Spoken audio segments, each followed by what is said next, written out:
Welcome to Success in the City on a Tuesday night at 7:30. My name's Helen Webster. I'm with the lovely Sandra Scott, and our fabulous guest, who is a reappearing guest and has also been a co-presenter with us, is the wonderful Brian Quinn. Hello. Hello. Hello. Thanks for inviting me. Yeah. Yes. So you're not a guest anymore. You're part of the show. No. Brian, who brings an incredible air of sophistication to the show and professionalism. Every now and again, we need a bit of, don't we? A bit of support. How very kind. Okay, so we're continuing with the same format. We're going to carry everything. We've just moved the time, that's all. So first thing, shout out to the kids, and the day and the time. Shout out to the kids. San, any little people you want to shout out to? Yeah, I want to give quite a big shout out actually to young Corey, who has had his Russian lesson this evening, 5:30 to 6. He just does half an hour with COVID.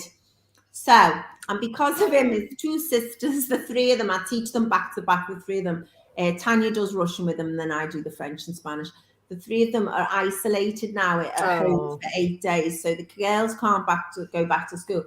But his voice was really bad, and he did all the Russian alphabet and everything. He did brilliantly. So, absolute massive shout out to Corey this evening. Well done, Corey. Well done. Brian, any little people? Yeah, we've got 3 new people joining the nursery this week. Which is lovely, isn't it, in the new year? And we've got 3 new little ones coming into that.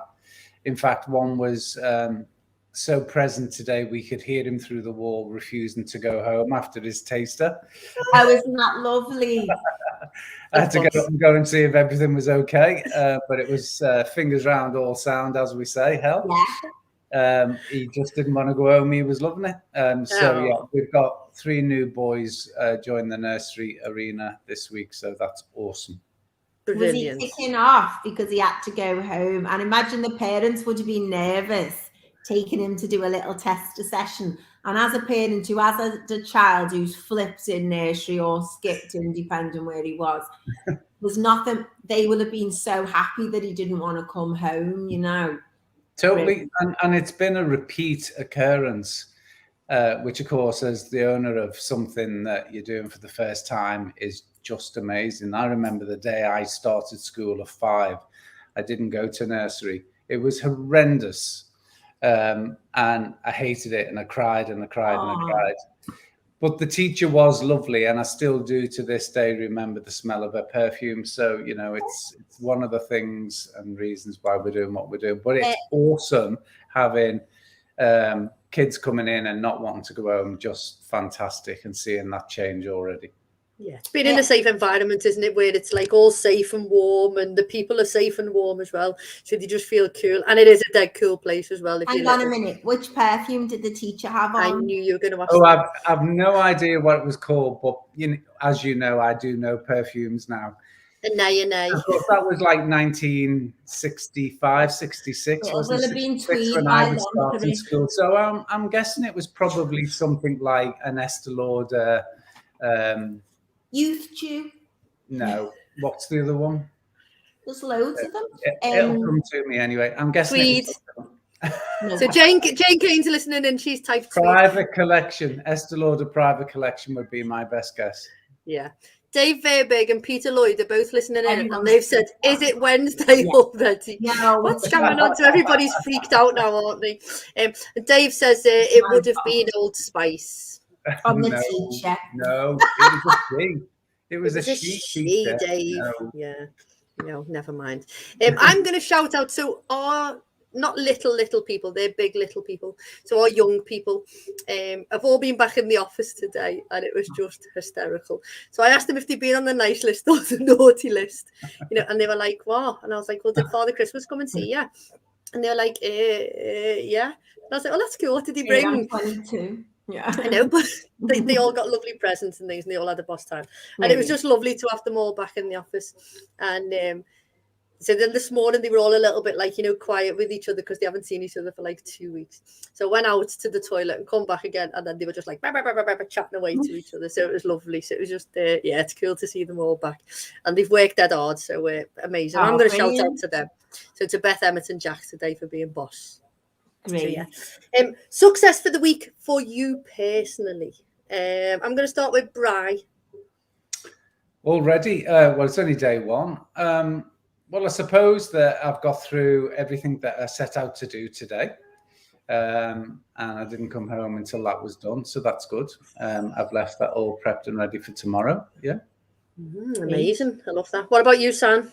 Well, so I would say since our show last week, for us, Yeah. it's nearly a week because it was last Wednesday and we're on Tuesdays now.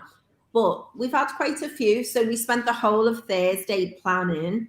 And we have this book, which I would recommend, which Helen actually gave to me several years ago, Your Best Year Yet. And it does a summarized version, and it's all your planning for the year, the goals and everything you do. So we spent the whole of Thursday from like 8 in the morning, didn't we? 9ish, planning all day long till about gone 5 at night. We did that, and we still did. We finished it all yesterday morning. And a bit into the afternoon. So we spent ages on it, and it's all our goals for the whole year, right across the businesses, everything. We didn't talk about the radio. We didn't talk about the shows. We did everything else. So that was good. And we had loads of planning and everything.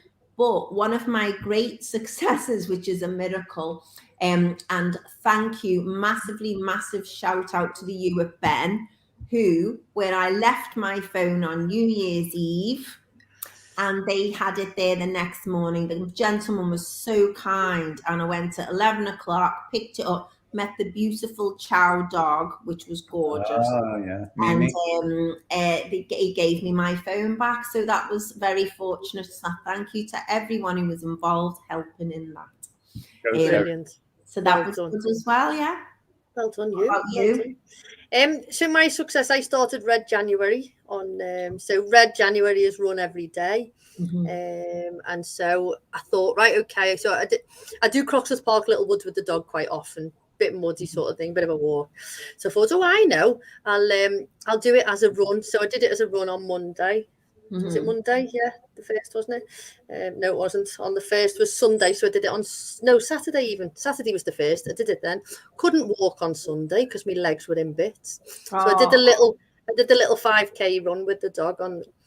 Then last night, my legs were even more smashed. But part of I've decided I'm going to do trail running, so part of that was to run barefoot. So I did that, and then I used our calf stretching wedge.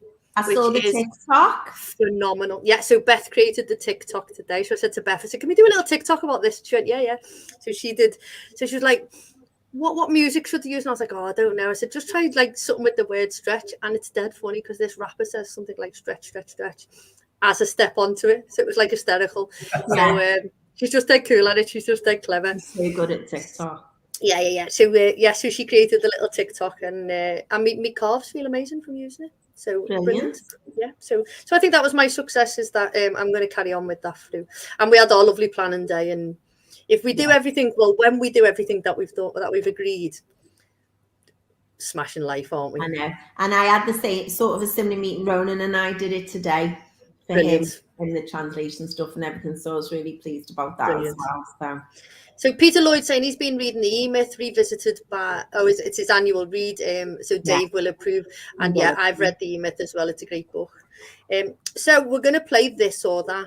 But Brian's going to join in with this or that, asking us as well, which we're throwing him on right in and under the spot there, like so.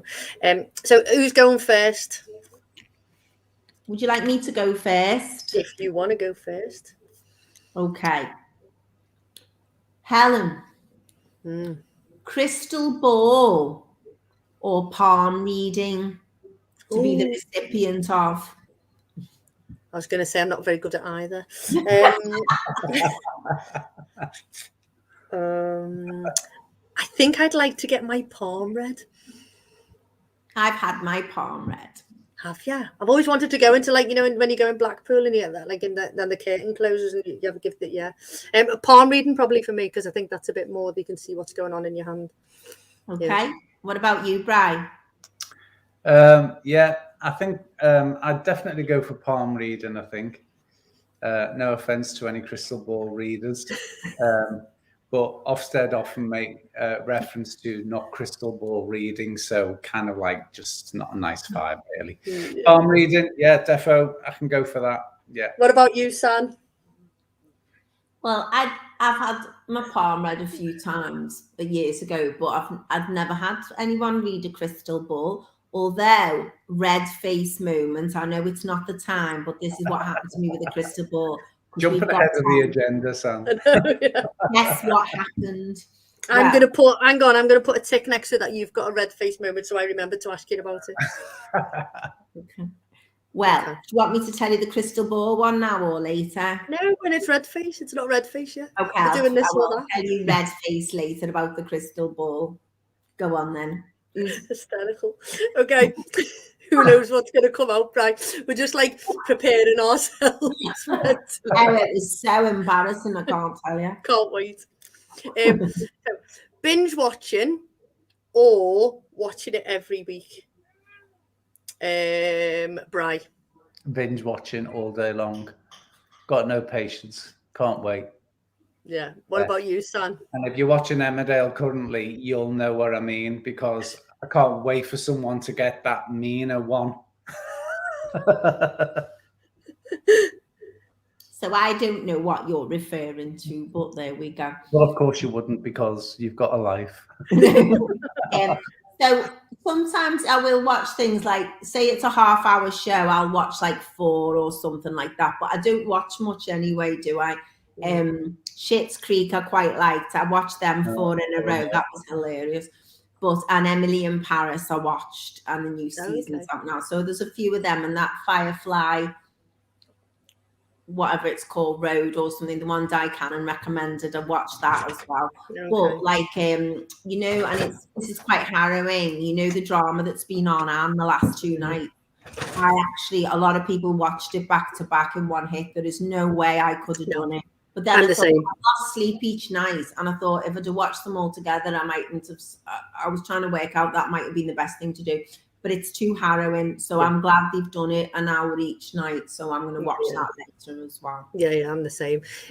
So Dave says #cliffhanger. He likes to binge watch. John Harry's listening in, and he says he likes to binge watch as well. So I like to binge watch, but we watched, I can't think what we watched, but we watched it, and we waited like every Sunday to watch it, you know, the way you used to, and you used to have to be ready for Sunday at 9, otherwise you'd miss it. The only thing is, I forget what's happened. So it's like a week later, I'm thinking, oh, who's that? Who did they get? And yeah, so I think I'm a binge watcher. Helen, I've got something worse than that. I was watching Downton with my mum the other day. I got my mum round for dinner, and we had Downton Abbey, like a film on or something. She likes it. And I took her and my auntie to see it the other year at the Pictures in Walton Village, and it was on. Anyway, the ads came on, whatever, and then it came on, and I said to my mum, do you know what? If you'd have asked me what we were watching, I wouldn't have had a clue. I can watch something. The ads come on, and when it comes back on, it's a complete surprise to me, because I just don't even engage in telly that much at all. I was like that. Oh, we're watching this right in the middle of the film. There. I love Downton Abbey. Downton Abbey's one of my faves. Go on then, Sam. Next, this or that. Ooh. Okay. Thinking about the start of the new year and the year we've got ahead. 1 2-week holiday or 2 1-week holidays. Radical, I know. Who are you asking first? Right.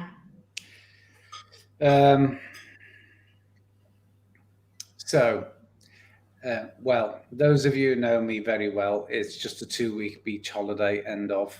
7. Because I don't even start to unwind until the first week's over, really. So, yeah. 2 1-week holidays for me. But I'd rather have 4 long weekends. Because I'd rather have little and often throughout the year, something to look forward to as you go along. See, I need to lie down and soak in the sun, and it needs to get me through the winter. Do you know what I mean? So I'd rather have possibly 10 days, and I'd like 2 10-day ones. There you go. That's mine. It's hard to take 2 weeks out the business.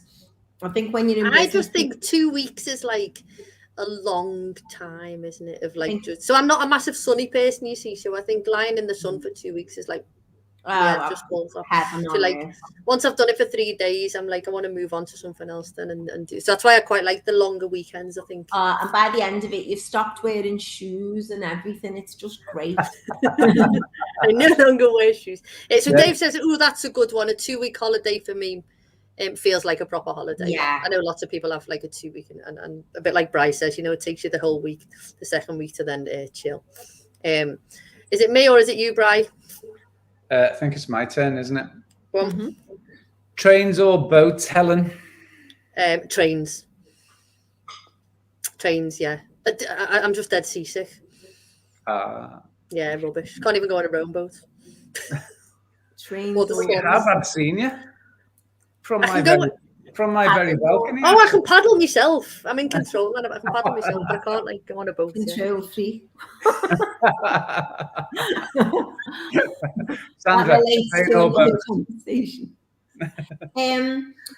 So when you say boat, yeah, clarify what type of boat. any boat as a means from here to there. So here we go. A journey. All right. I like the ferry, but if we're going to pitch it against the Orient Express, it's a train.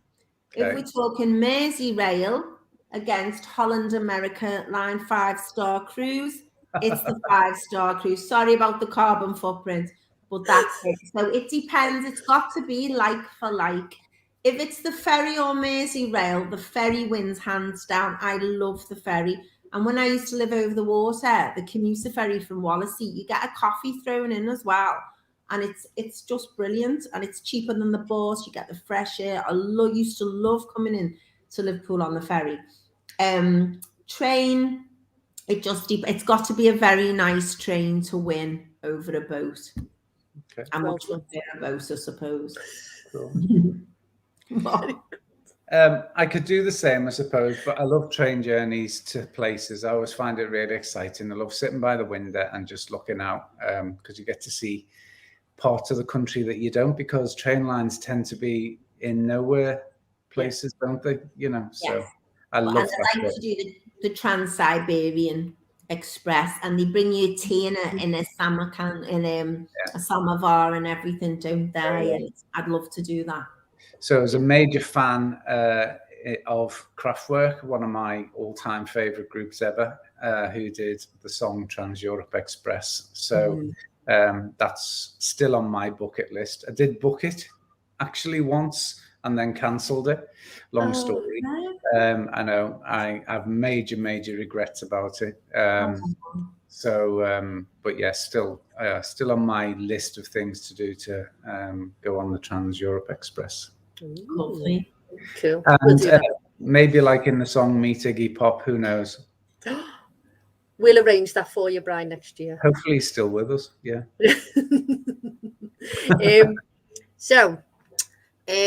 Bri, Bailey's or port? Not Bailey your dog. Bailey's as in the drink. God, that's really hard. I don't like either of those drinks much. Don't you? But hand forced, it would be port. I'd have to have a big lump of blue cheese with it. What about you, San? Bailey's. Yeah, Bailey's. Pint glass, full of ice, amazing. Yeah, Bailey's on its own. Bailey's in coffee. Bailey's in hot chocolate. When we had the pub, we used to get a pint glass, fill it full of ice, and then just pour the Baileys in, and then just some of the team today were making coffee and saying it was just missing the Baileys because that's what they've been doing all through the holiday. Oh yeah. You have to.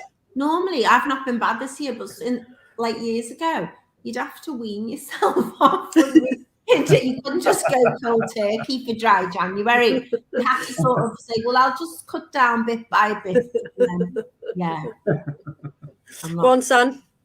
Okay, this is the last one from me then, yeah? Mm-hmm. Okay, now.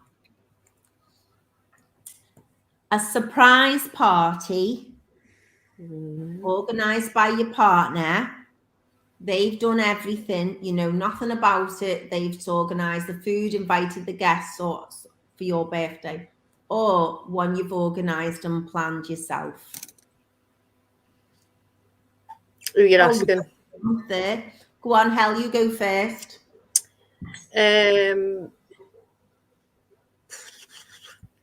think that's dead tricky. I don't think I'd like a surprise party. But not organised by anybody, not nothing against anyone like that. I just don't think I'd like to walk in somewhere thinking I think I'd be a bit devoed if I thought I was going somewhere. And then, if they said like under pretense, oh, we're going in, you'd be like, yeah, you're dead up for it. And then you walk in the room and go, surprise, oh, I'm staying here. Brilliant. So yeah, I think you thought you were going for your COVID booster though, and you ended up having a rave instead. Yeah, that'd be cool. Yeah, that'd be cool. Yeah. So yeah, probably just an organised party. What about you, Bri? I quite like surprises. I had a really nice surprise party last year, and it was really lovely. And I really didn't expect it, had no idea at all. And there were people on Zoom and all manner of things going on, which was lovely, really lovely. So, yeah, probably a surprise party is cool. Oh, yeah. cool. What about you, Sam? Fortunately, I didn't have anyone to organise the surprise party, so I. Ronan, are you listening? Oh God, no. So, and that suits my character that I do it myself. I'm not bothered by parties for myself. Really, I'd rather do something quiet. I think when it's my birthday, but when it was my auntie's 40th, I always remember this. My uncle said, "Oh, we're going out for dinner, whatever." And which he doesn't usually do things like that. But he said, "Oh, I've got to nip in here because he's electronic engineer and drop an amp off." And she thought, "Oh, typical." And she went in, and then there was the party, and she was just absolutely over the moon. Oh. No, she was really taken aback. So that was quite cool. good. Cool. Yeah. Cool. Dave said he'd leave that to Lynn. He leaves everything to Lynn. He's the organised one, isn't she, Lynn? We're just saying, poor Lynn. Yeah. The Jungle or Strictly, Bri? Jungle. Oh, would you? What about you, Sam? No. Brian, eat a caterpillar. Have rodents all over you. Well, it depends if you're asking me, do I want to be in it or do I want to watch it? So, be in it. To be in it? Yeah. Well, I'd rather be in Strictly than be in the jungle.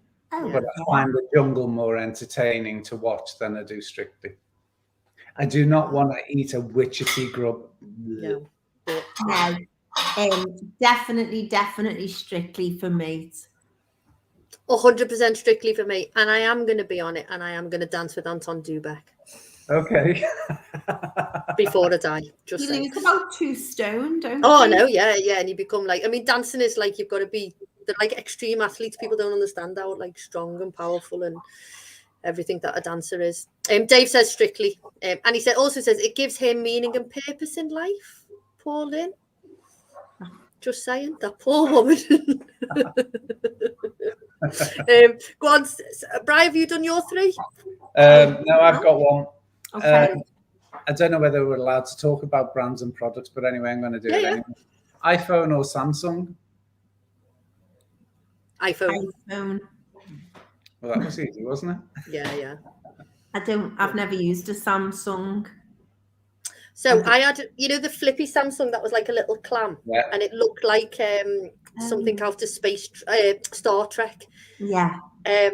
And it was the most beautiful. When I first got it, I remember thinking that it was the most beautiful thing to hold, and I absolutely loved it. But then when the iPhone come out, that just like absolutely stormed the world, didn't it? And I've never used like one of the latest Samsungs, but they do take amazing photographs, don't they? The quality of the photographs on a Samsung is amazing. What about you, Bri? iPhone, yeah. Simply because I'm so old now. I've had so many different phones over the years. I couldn't possibly begin to learn a new menu system. I just couldn't know. Yeah. So. I think it is, isn't it? Whatever you sort of start with, I think you just stick to it. I don't think very many people switch from if they've had it for a couple of years, do they? Yeah. So now we're over to Bri. So everybody knows who Bri is. He's our co-host. He stepped in many, many times to help us out, which is amazing. Yeah, cool. But you came on as a guest, a long time ago. I don't even think it was last year. I think it was the year before, No, it was last year. Was I it don't last think it was. I think it was 2020. I think he was one of Well- our first guests in 2020. If it was last year, it was before May. Mhm. I think he came on in 2020 because it was before the nursery. And we said we'd have him back on when the nursery all kicked in. Oh yeah, so we did. I think it's the beginning of the year. Right, actually, Helen. Yeah, you might be Yeah. right. I think the time's just I flown. think it was January. I'm just saying. Well, either way, both occasions, well, all three occasions were amazing. Very fun. But I really, really loved co-hosting when I'm struggling to remember her name was on. Anyway, The musician lady. Yeah. Jade. Jade. Yeah. Jade Thunder. And I thought I was poorly. And the questions you asked, I thought were excellent and really good. Oh, she was a great guest, wasn't she? Yeah. Oh, she is amazing. I think we're booked in to have a coffee actually soon. So and she's a wonderful person as well. Yeah. She's just a gorgeous human being, and she's like multi-talented because she does websites and there's like nothing she can't. She's such a talented person. Yeah. But a musician. So last time when you were here as a guest, Bri, yes, we'd spoken about TPM, which is the training provider, and all the amazing work that you've done with all of the young people. And we're saying young people as in 16 to sort of like apprentices and traineeships and sort of that age, so like the school leavers age. And you moved your building from the middle of town to the Baltic and had these amazing offices in the Baltic. But your big goal was to open a nursery because you were doing your childcare provision apprenticeships and things like that. And I think when we were on, I'm sure the nursery was being built. It was being built. And we actually opened it in September 21. But it was ready for like 7-8 months, and the whole lockdown thing had just churned that whole approval system, if you like. So the registration process with Ofsted to a bit of a slower crawl than usual. But of course, every week that went by, as frustrating as all of that was, it just gave us more time to get more things ready and really have it, ready really as it goes. If we'd have opened when it was ready as we first thought, we'd have had recommendations, I feel sure. But the reality was we opened it, we were approved, and we didn't have any recommendations, which was just fantastic. And within 8 days we had children starting, which was just incredible. We set an open day for the 20th. Parents and children came along, and friends, of course. And then on the 27th, children started attending the nursery. And it's been incredible, just incredible, absolutely amazing. Obviously, it's been, an ongoing challenge, working through COVID and all of the different things that it throws at us, whether from a business perspective, a personal perspective, health, attendance, all the other things. Life goes on and work still has to happen, and we have to be able to get through that list of things that we have to do every day, don't we, all of us?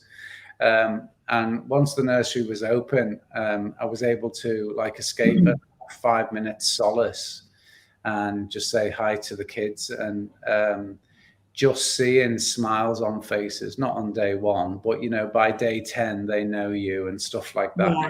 Incredible, just incredible. And because of where we are in the city, and by design and by intention and by great luck, we've got an incredibly diverse kind of sorry, Colin. A really diverse kind of community going on in the nursery, and it's been amazing. We've got children from amazing families and all walks of life, but it was lovely that they all came back today. And one of the little boys calls it English school because English is language, And apparently his mum and dad told us this morning that he's been asking for 2 weeks, when am I going to English school? Oh, isn't that lovely? Just amazing. Just, stuff like that, just 2, 4, 5 minutes in there lifts your soul. And it's been amazing, just amazing. And every week we're introducing or showing somebody new around. And as I said earlier, we've had three new young boys come join us this week, which has been fantastic. Which is brilliant, isn't it? When everybody knows you as a training provider, and you've got an amazing reputation in the city for being one of the best training providers, and specialising in childcare, and the staff that you have are such a high caliber of people because they're like super qualified, because then they go on to teach other people how to do the job. And then they're moving into the nursery, aren't they, as well, which is lovely. Must be lovely for them, because they started out working in nurseries and then they've gone on to teach, and then they're able to. So that's true. So the manager and the deputy are both people who we've redeployed from the training company into the nursery, and that's been a long-term plan, and they've been part of that discussion, negotiation. And so when we decide to decamp out of Lime Street at the beginning of the COVID pandemic, and we were always moving to a new premises with the intention of having both businesses as neighbours.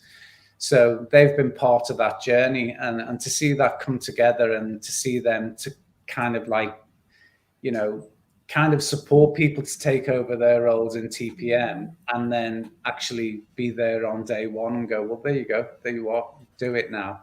And they've done amazing. Both Tammy and Louise have done absolutely amazing in just kind of reverting back to that process. And of course, still learning within it. So, they're learning to have all the team members around them, and they're bringing those team members on and joining them. But just seeing them, I've always known it theoretically that they're, amazing, approved child carers. But seeing them doing it with just amazing aplomb, with absolute no effort, it seems, doesn't it? When you see of course, professionals at work, it always looks effortless, doesn't it? And so when a youngster's yielding, a heavy looking toy above another's head, and they go, oh no, we don't do that, do we? And you just go, it's awesome. But seeing them parents and stuff, and interacting and telling them about the Child's Day, and we use software to do that as well, of course, but it's fantastic. And that's I think that's a really important thing you've just mentioned there, Brad, because a lot of the young ones I work with, the parents say, we haven't heard anything back from school, or we haven't had a parents' evening as such because of COVID, whatever, and the kids have done a term. And I know why. I know things are challenging in schools, etc. There's no blame there, but it is really important as a parent to know your kids' days when, because you worry and you don't know what's happened or anything. So I think the fact that they can just access and get feedback and know what's gone on each day is a massive thing. Yeah, that's part and parcel of the world of technology, isn't it? I've chatted with the team today about innovation and the year ahead and new and great things.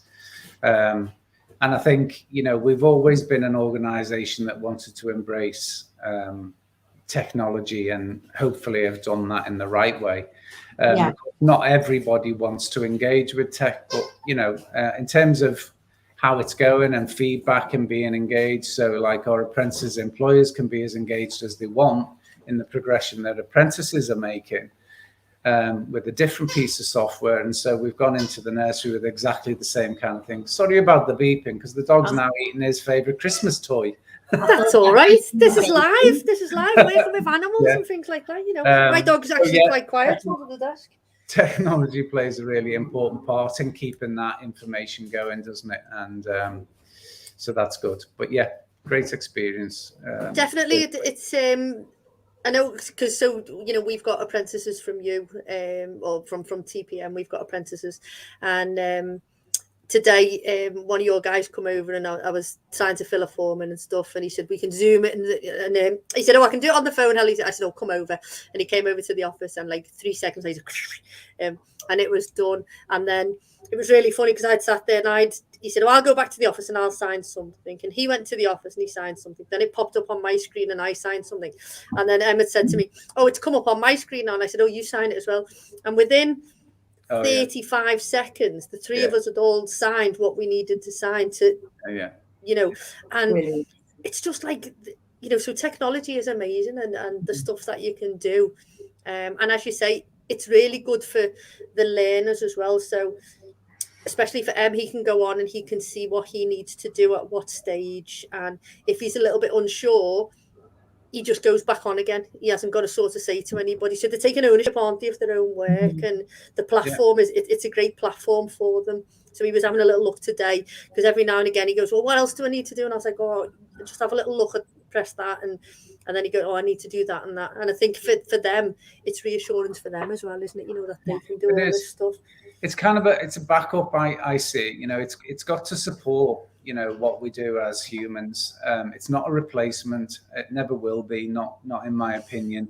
And we use technology to support learning in a kind of flexible and varied way. And when, you know, you absolutely can't get into center, it's there as a backup. It's not the same as face-to-face. You know, teaching and learning for me, you know, is really about face-to-face and being in the room. So, you know, I love the interaction with a teacher, trainer, facilitator. It's what I do. I love to do.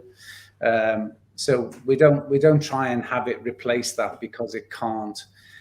Because when a person doesn't understand the question or the remit or the task, it needs a human to unravel that for us. So we use it to kind of support that, really. But that was something that, of course, was big during the real full-on lockdown, wasn't it? You know, it was very challenging. Yeah. Amazing. So I'm going to go back to the nursery, because when you opened the nursery, and then you had a little bit of an outsidey bit, and now you've got a boss outside bit. We've got a really big outside bit, which will be really boss in about 3 to 5 months' time. Oh, right. Yeah. So basically, when we took the office suite, we negotiated some of the outside space with the landlord, but we didn't kind of take that space at that time, because obviously we had to build the innards of the nursery first and all of that, and get all of that ready. So that took several months. Then when we were approved, because fencing the outside space would be very expensive, so we didn't want to do that until we had approval. We made haste, and we got an amazing fencing company to come and do that for us, and they did do a great job. And now we've got all of that, and we've got, at this moment in time, we'd had all of the outside toys and bits and bobs ready, so we immediately threw all of them into the car park space that was fenced. And right now it's astroturfed. And it's horrible and it's wet, isn't it, right now? And it's really cold and all of that. So the minute we get anywhere near spring, so like mid-February, we're going to start making some really amazing outside play space. So we're going to have, as you know, there's a grass corner to that spot. So that's going to be a big kind of like woody, grassy mud kitchen space where they'll have all dirty, muddy play. And then we're going to have like a little slightly raised bit, which will be all kind of like game frames and climbing frames and hopscotchy type stuff, and stuff that's, you know, drawn on the floor. And then the flatter space will be where all of the bikes and the, you know, the kind of like little trikes that they've got for the tiny toddler ones. And we're going to cover all of the top of that with really nicely, brightly coloured kites and stuff like that. It's secure, and it's there, and it's lovely when you see them getting on their little raincoats and their little sou'westers and their long johns, and they go out for wet play. They're so cute, because it's even like when I had a tour of it, you know, you see the coat pegs and everything. and they have all these. The nursery's beautiful, and I love all the you've got the all the nautical themes as you go in, the seashells and the lighthouse and things like that. Yeah, well, that's really about embracing the kind of heritage of the seaport, really, that Liverpool is. And, it's like, some of them have travelled here. Don't imagine many of them have travelled by sea, but who knows, because they're not Liverpool natives. And so we wanted to make sure that, the children get an opportunity to learn about the seafaring nature and narrative of the city as well. So their little groups and their little rooms have got like seafaring names like Baby Mariners and Little Pirates and stuff like that. Oh my god. But when you go in and so I saw the nursery before you'd opened it, and then having had a tour when you did the open day, and when you actually see the kids in the nursery, it's just fantastic, and it comes to life, and they're all so happy in the little space. I think it's lovely. And when before the winter came and they were playing outside a little bit, it sort of lifts your heart, I think, when you walk past the nursery, and it's just nice to have that there's little people in there, That's what I think. I think the sound of like little people playing, if you ever walk past the school playground and they're all out and you can hear them all running and laughing and stuff like that, it's just a magical sound, isn't it? And I was going to say the same as you, Sam, as they were outside. And there was only like two little ones and they were playing outside and they were laughing with each other, they were climbing on and off the bikes and things. And I was just sat in the car and I was just watching them and think, they're just like too cute, aren't they? To be running around and playing and stuff. It's just ace, isn't it? That you can go to work and see these magical things with the little people. It's boss. But I think also what's been amazing is you kind of theoretically know things in life, don't you? And I suppose when you do an adventure, an enterprise like this, you kind of put that theory to the test. So an example of that was like Tammy and Louise, who are the manager and the deputy, and I've known them for like 15 plus years each, and I know that their knowledge is amazing. And then seeing that come to life with aplomb like that was incredible. But then also being part of a business centre community like we are, which is massive, isn't it? It's huge. There's like more businesses in there than we even dream about. But then you present something like that, and then immediately people pop up and go, "Oh, hello, I work upstairs. Can I bring my little boy, my little girl in here?" And you go, "Wow," So we're surrounded by parents who've got little people needing love and care, and to be able to bring that as close to their work as you possibly can is just another bonus for me, really. Incredible. It saves massive hassle, doesn't it? It saves, you. So I know Rach, my friend Rach, her little ones are we're in nursery, like a childcare nursery thing. So she'd have to drive to them to drop them off, and then she'd have to drive the other way to go to work, and then coming. And it was close to their house, and that's why, but it's a bit of a driving and dropping. And now Hannah's in nursery and James is in school. You've got to do like those two journeys before she then goes to. I mean, Charlie's home now, but before he was working away. So all of that before you've even started your day. Whereas if you drive to work and you just go, there you go, and you go upstairs, must be amazing, mustn't it? And it puts you under less pressure. Like I remember, trying to get to the school gate and you get out of work and if the traffic's bad or something at that time. Whereas if you come out of work and just pick them up and then you drive home, you're not physically driving to a nursery. It makes a difference. But also the Baltic's quite densely populated now, isn't it? Mm-hmm. And then there isn't much facilities like that there. So I think increasingly so, yeah. And that was all part of the business plan. So the business plan was written and evolved and written and evolved and rewritten and evolved. And all of those things were in there theoretically for what seemed like the very longest time, and now, of course, that we're there and we're open and we're seeing and experiencing all of these things, that's exactly my point, really. It's immensely rewarding seeing all of that, what was theory, become reality, And Brian, as well, I think it's when people talk about the fruits of the labour. So, you were extremely tenacious, and I know Kevin helped you on this, and you worked tirelessly right through the lockdown. You were doing 7-day weeks. You worked every single weekend on that. And, some people must have thought you were mad doing it, and the location and everything as well. And look what's happened. It's all come to fruition. It's all worked. You followed it. You kept on keeping on, and it's all worked for you now. No, So it's amazingly rewarding. Yeah, really, really rewarding. I was probably the one who most thought I was mad. No, I thought it was a brilliant. It's like it wasn't enough, providing further education for 16 to 60-year-olds. Monday to Friday, we thought we'd build something for 0 to 5s on a weekend as well for a year. And you're absolutely right, Sandra. Absolutely would never have happened without Kevin. We're so fortunate for what he contributed to that, and all of the other people around it who believed in it and made it happen as well, which was incredible. But it's great now. It's not there. It's not a full capacity, but there's a part of me that really likes that. So, your business brain goes, it needs to be a full capacity. And then we were having a chat with a parent over the holiday break, and we talked more about it, having caught up with her in person today.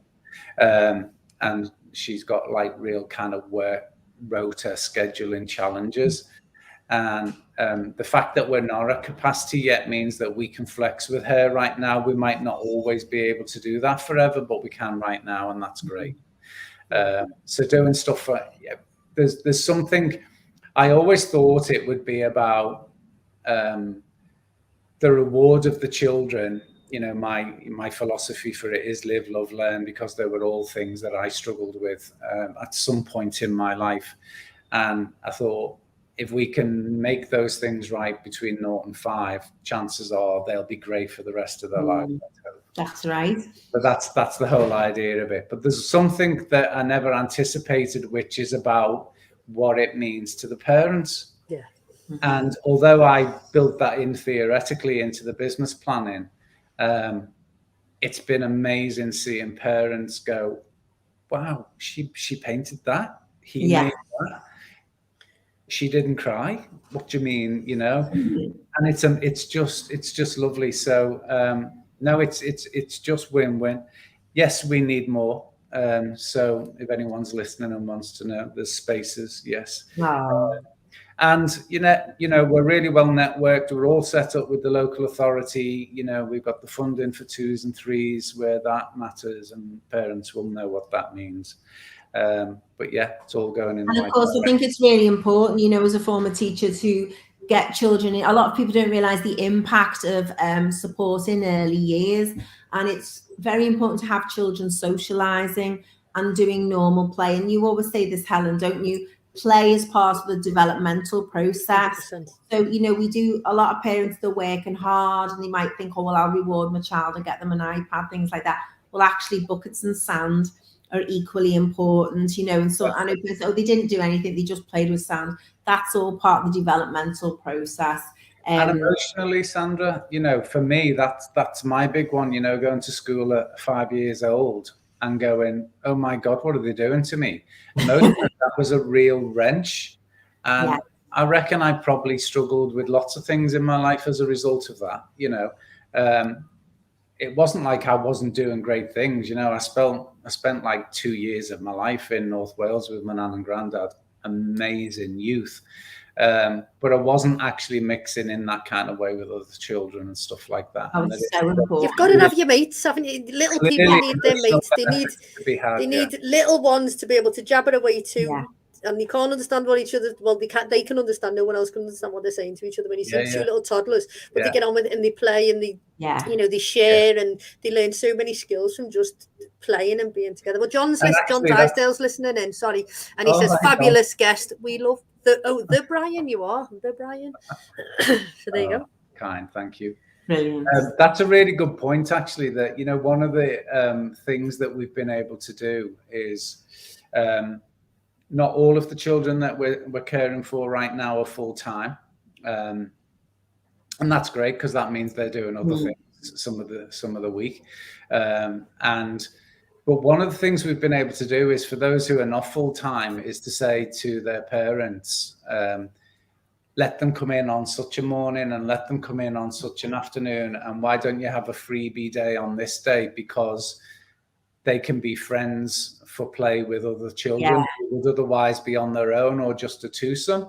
And that's win-win all round, isn't it? It's win-win for us because the kids have got playmates. It's win for them because they've got more play, development and socialization. And it's win for the parents who, get to go and do something for them for a day that they didn't expect or a half day they didn't expect. Yeah, lovely. So, yeah. It is the impact. I remember doing a session with a young lad. He was 9 and he came to one of my fitness sessions, and he did that good, and he went home, and the next day I said, "Oh, how did he get on? Was he all right when he got home?" And the message I received from the mum, and it proper made me like really choked. And it was he went into school the next day, and he ran in to tell his friends what he'd done the night before. And she said he'd been getting bullied in school, and she said the impact on him, the teacher, the class, and her from doing a 45-minute session the night before.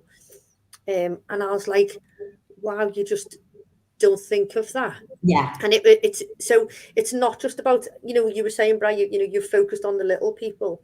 It's the impact of having those happy little people, the ripple effect of everything else that goes on. So mum and dad will go to work and they'll be happy because little person's in. Staff are better in there because they haven't got anyone who's upset. The little mates are all playing, and that impacts on them. And then it just ripples, doesn't it? And then at home, you've got things to talk about, and they're bringing things home, aren't they? Like like you said, one of the little girls have done a painting or something, and then they'll be showing everyone, "Oh, look what our little such and such has done this painting and stuff," and then that boosts their confidence, and it's just all those little wins, isn't it? That go through is just amazing. We'll put a link to the nursery. I was going to say we need to put a link to the nursery. Yeah, so if you want to check it out, we'll put a link on the page shortly when the show finishes. And people can check it out if they want to and find out a bit more about it. Thank you very much. Super. It's an amazing nursery. It's an amazing place with amazing staff. Anyway, we're going to rock on now to our next thing, because I've got a little tick next to this, and it says red face. Oh, good. So, do you remember, we have World Book Day every year. So when I was a teacher, I was in a school where not everybody would have been able to go and use the tokens to get books. So we used to have the tokens delivered to the school, and I used to phone up Waterstones and Smiths in Birkenhead because it was over the water and tell them, and they say, right, okay, come down, etc. So Waterstones were great, and because they held some back so that everyone could get them, not just us, because we took a load of the books away for the kids, and I used to give them out to them. So I had to leg it down at lunchtime as quick as I could, get into Waterstones in Birkenhead. So I'm talking to the shop assistant. We've got to, she goes, "Oh, could you move out of that area, please? Because this gent, they had an author there who'd come to talk about his book, and he was doing all magical stuff, and he was with a costume." And I said, "Oh, I'm so sorry." Grabbed my books and knocked this beautiful crystal ball that he'd brought to do his thing with the kids on the floor, which smashed. "Children, get back from the glass." Oh, it was awful. It was just in pieces everywhere, and there'd been glitter in it, and it was all over the carpet and water. And I was going, "I'm so sorry." And he's going, "I think it's best if you just leave now." It was terrible. Honestly, absolutely awful. And when I got back to school, I was like, "Oh my God," telling them, and they were just crying. Did you laugh though? Yeah, hilariously. Absolutely awful. Yeah. So I was dying as I got out the shop with all these books. I want the magician, the author man, to message us. Oh, it was horrendous. Absolutely. I want somebody to know who said, "Oh, do you remember when I was in Waterstones and I was queuing up to get my book signed, and that woman swanned in and smashed the crystal ball?" It was obvious though that the crystal ball was like a key part of what he was going to do, because he had his big cloak on and everything, and it was like. And it was like a big posh one with glitter and colours, and there was like liquid in it, and then it just was in smithereens, and the carpet, it was just terrible. When we were saying crystal ball before, I thought, ooh. We need to ask Waterstones if they've got the CCTV going. But yeah, that's on YouTube. It was years ago now. It was mortifying. One of my many red faces. I do them with style. That's a good red face, though. Have you got just a normal one for this week? Have you done anything? probably, but that's just obliterated it. Well, I did leave my phone in the restaurant on Yeah. New Year's Eve. That's just standard, really, isn't it? But they were so nice, the people and everything. Have you got any red face, Brian? Was anything happened to you this week? My usual one is forgetting names, to be honest. You know, when I should know them. But I never ever forget faces, ever. But yeah, I compensate in that way. My most regular likelihood for red face at the moment is when walking Bailey. So Bailey's my miniature schnauzer, for anyone who might be listening. And he's only 9 months old, and he doesn't know what it's all about yet. But when he sees another dog, he barks hysterically, and he's got quite a high-pitched squeal. So I get lots of comments about when a thing's going to drop, and is he getting neutered, and so on and so on. But usually I just smile and go, he's just a puppy. But when it gets really embarrassing is sometimes I get looks like I'm trying to steal him. And I think some people sometimes genuinely think I've stolen a dog, and he's barking hysterically to get away from me. And I do feel a little bit, but I'm really resisting kind of like doing any of that. But yeah, it's usually Bailey. Yeah. Sorry, I have just if he does, you know, business, and I haven't got one of the little poop bags with me, that's horrendous. Oh yeah, that's awful. Can I just say, tie one to tip number 1: tie one to the lead on the handle of the dog lead at all times. That's what I do. Bailey is the most best behaved dog in the world. To sit under a table in a restaurant, take no notice, Poppy. Wouldn't know it was there. It was unbelievable. I have got a quick red face, which I remembered, which was this morning. So I'm teaching online, and I said to the guy, I was teaching Spanish this morning, 8 o'clock in the morning. I said to the guy, "Oh, you've grown a beard over the holidays." And he goes, "Sandra, I've had a beard for 2 years. I've taught him Spanish for nearly 2 years." He said, "I started growing at the beginning of lockdown." And I went, "Oh yeah, I mean, it's grown loads." And I went, "No, it hasn't." No, I trimmed it. Yeah, every week. I went, "You've grown a beard." He said, "I've had a beard for 2 years." That was bad. That is a bit, yeah. Yeah. So, because I don't remember faces, I'm the opposite. I remember names. It's mad, isn't it? Yeah. What about you, Helen? Have you had a red face this week, or is that just knocking around with me? Yeah. I'm trying to think of what we were roaring laughing at something. Like, and I was just gone. Everything. We've had a few things. They just happen all the time. I think when we took the dog for the walk, didn't we? To Crox's Park, we took Poppy. We had a little walk. Oh yeah. And I said to Santa, so we're going to go a little walk. I said, round the park. She goes, "Oh yeah, okay." So I was going to go and do like me little woods hikey thing, and then I looked at the footwear of Sandra and thought, yeah, I'm not doing that. I'll just do a little stroll, like, you know, a little gentle walk. And then Poppy, of course, like, you know, because she's a little bit extra, she was out and she had a poo. And Sandra just like gone, like, it was just like hysterical. It wasn't that.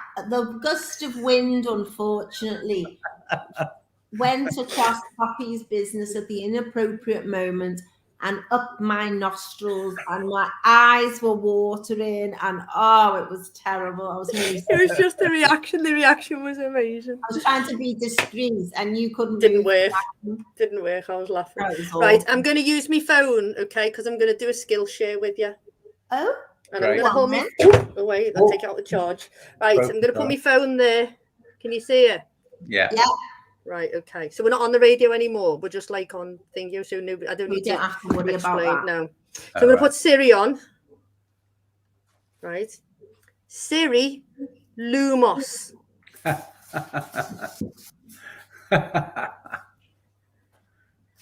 Siri Knox.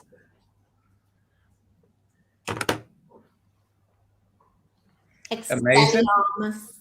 It doesn't work. I've tried Expelliarmus. I tried Wingardium Leviosa as well. That didn't work either. Wingardium Leviosa. I know, but how cool is that? It turns your torch on and turns it off. Thanks, Beck Waterfield, for sharing that last night on Facebook. Yeah, well, she hasn't told me how to get Siri, has she? You just say press and hold, or you'll just say it. Siri, Hey Siri, you have to say. Hey Siri, you have to say. Hey Yeah, Siri. mine's just turned on. There you go. You mustn't have the settings done I'll be for it. Googling that in a minute on YouTube. It's Look, okay. Bry's phone's going nuts. Mine's doing it for you, Sandra. Oh, funny. Right. Massive thank you to Bri for coming on. Thank you so Time much, has gone. guys. Lovely to come back. Thank you so much for being our first guest of 2022 and our new time. And you are going to close the show for us with an amazing quote. All right, sure. So this little something that I've had for a very long time. You can see it's on a very old tatty piece of paper, and I keep it with me all times. It's by Carl Jung, and it says, "Your vision will become clear only when you look into your heart. Who looks ahead dreams. Who looks within awakens." Thank you very much for inviting me on. It was lovely to see you both again. Thank you for coming on. Very Thank you, profound. San. That was very good. So, are we here before you do your battler? No, because yes, we are. Sorry, Oh, it's okay. a week Wednesday. A week Wednesday. Next week we have it, and then Okay. the battler starts. Okay. On the So my Wednesday. mum thought we were joking when we were talking about that. Everyone It's real, thinks I'm mum. joking. People think I'm joking. No one believes me. It was the same when I did the Santa Dash the first time. So we're going to say good night and thank you very much and see you all next week. Thank you, Brian. Thank you. Bye, folks. Bye. Bye-bye. Bye.